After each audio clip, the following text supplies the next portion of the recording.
Hi children, it's time for a story and today we're going to read Billy Tiddles Moves Out. Billy Tibble's bedroom was his favourite place. Sometimes it was tidy, mostly it was messy. Billy liked mess. Billy's sister Twinkle had her own room too. Billy wasn't allowed in there. But he didn't care. Billy liked his room best. He had toys and his books and his skateboard, which he wasn't supposed to ride on in the house, and his squeaky, creaky bed. And best of all, Billy had it all to himself. But things changed when Mum said to Billy, "It's time little Eric moved in." Little Eric was the baby. He slept in Mum and Dad's room in Billy's old cot.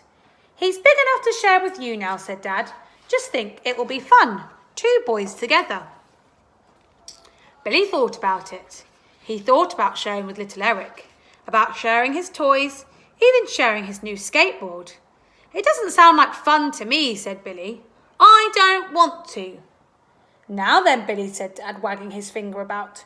"We all have to share in this house, and that means you too." The green cot was moved into Billy's room. Billy didn't like it one bit. "It's not fair," he cried. "I don't like sharing." "All big brothers have to share," said Mum, "and that means you too, Billy." So little Eric moved in. And Billy Tibbles moved out. He said, "I'll show them. I'm going to find somewhere better, somewhere all to myself." Billy tried the bathroom, but the bath was hard and uncomfortable. The tap went drip, drip, drip, and Twinkle kept knocking on the door, wanting to use the loo. Billy tried the shed, but it was creepy and smelled of old Wellingtons. And Billy still had to share with the spiders. "Ooh," said Billy, "I'm not staying here." He dashed back inside. Just in time for a bedtime story. But Twinkle wouldn't share, not even for a story. She pushed and shoved, and Billy wriggled and kicked. "I've told you before," said Dad. "We all share in this house, and that means you, Billy. And you too, Twinkle." Dad sent them off to bed. It was dark on the stairs. Shadows crept and lurked in every corner. For the first time, Billy was glad he wasn't by himself. He held Twinkle's paw tightly. As they paddled down the landing, they could hear a funny noise. It was coming from Billy's room. Squeak, creak, boing. "Oh, Billy," whispered Twinkle, "I bet it's a monster, a huge monster." "Don't be daft," said Billy, but he squeezed Twinkle's paw even tighter just in case. Squeak, creak, boing went the noise again. "Let's see if it's a monster," said Twinkle. "You go first, Billy." They tiptoed to the door and peeped inside. And there was a little monster. Well, little Eric, wide awake and having a lovely time bouncing on Billy's bed. "Hey!" yelled Billy. "Get off my bed." "Nah," said little Billy. "Don't want to." Billy pounced, grrr, and Billy bounced very, very high. It was brilliant. And when Twinkle joined in, it was even better. Squeak, little Eric made a star shape. Creak, Twinkle did a somersault. Boing, Billy nearly cracked his head on the ceiling, but he didn't mind. It was excellent.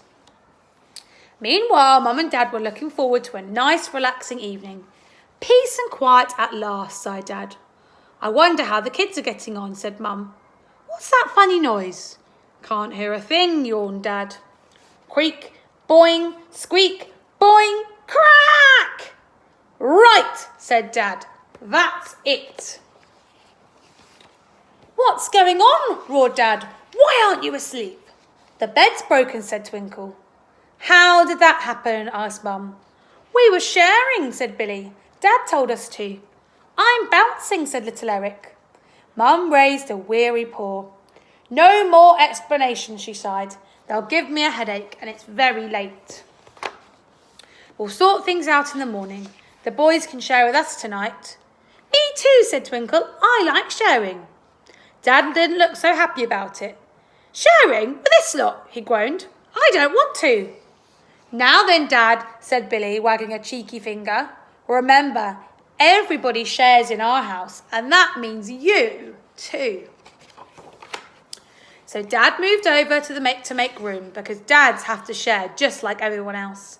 The children leapt aboard the big cosy bed, and eventually everybody had a good night's sleep. Well, almost everybody. Looks grumpy there, doesn't he, Dad? I don't think he's sleeping anytime soon. I hope you enjoyed that book. Bye.